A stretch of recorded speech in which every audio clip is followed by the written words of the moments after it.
ഒരു സ്ഥാപനത്തിലോ ഷോപ്പിലോ അല്ലെങ്കിൽ ഇൻസ്റ്റിറ്റ്യൂട്ടിലോ എവിടെയാണെങ്കിലും വർക്ക് ചെയ്യുന്ന ഒരു സ്റ്റാഫിൻ്റെയോ അല്ലെങ്കിൽ ഒരു ജോലിക്കാരൻ്റെയോ പ്രധാനമായിട്ടും കിട്ടേണ്ട അവകാശങ്ങളെ പറ്റിയാണ് നമ്മൾ പറയുന്നത്. പേയ്മെൻറ്റ് ഓഫ് വേജസ് ആക്ട് 1936 പ്രകാരം 1000-ൽ താഴെ ജോലിക്കാരുള്ള സ്ഥാപനത്തിൽ ഏത് സ്ഥാപനമാവട്ടെ നിങ്ങൾക്ക് നിർബന്ധമായിട്ടും 7-ാം തീയതിക്ക് മുമ്പായിട്ട് നിങ്ങളുടെ സാലറി നിർബന്ധമായിട്ടും നിങ്ങൾക്ക് നൽകണം. സാലറി ഡിലേയോ അല്ലെങ്കിൽ തരാതിരിക്കുകയോ ചെയ്യുകയാണെങ്കിൽ ലേബർ കോടതി നിങ്ങൾക്ക് പരാതിപ്പെടാവുന്നതാണ്.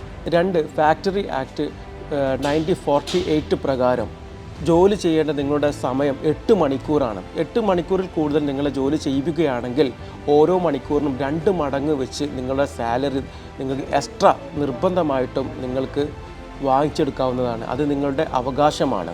3, ഇൻഡസ്ട്രിയൽ ഡിസ്പ്യൂട്ട് ആക്ട് 1947 പ്രകാരം ഒരു കാരണമില്ലാതെ ഒരു ഷോക്കേസ് നോട്ടീസ് നിങ്ങൾക്ക് തരാതെ നിങ്ങളെ പിരിച്ചുവിടുകയാണെങ്കിൽ നിങ്ങൾക്ക് ലേബർ കോടതിയിൽ ഓൺലൈനായിട്ടും പോർട്ടലായിട്ടും നിങ്ങൾക്ക് കംപ്ലയിൻറ്റ് ചെയ്യാം.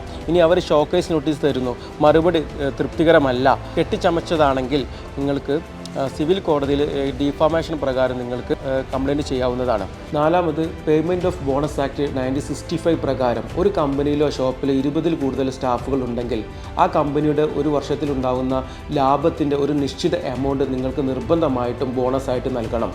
5, ഈക്വൽ റെമ്യൂണറേഷൻ ആക്ട് 1976 പ്രകാരം ഒരു കമ്പനിയിൽ സ്ത്രീക്കും പുരുഷനും സെയിം എക്സ്പീരിയൻസ് ഉണ്ടെങ്കിൽ സെയിം സാലറി, ഉദാഹരണത്തിന് ഒരു സ്ത്രീക്ക് 25,000 സാലറി, അതേ എക്സ്പീരിയൻസിന് പുരുഷന് 50,000 സാലറി, ഇങ്ങനെയാണെന്നുണ്ടെങ്കിൽ സ്ത്രീക്ക് നിർബന്ധമായിട്ടും പുരുഷന് കിട്ടുന്ന സെയിം സാലറി ലഭിക്കുവാനുള്ള അവകാശമുണ്ട്.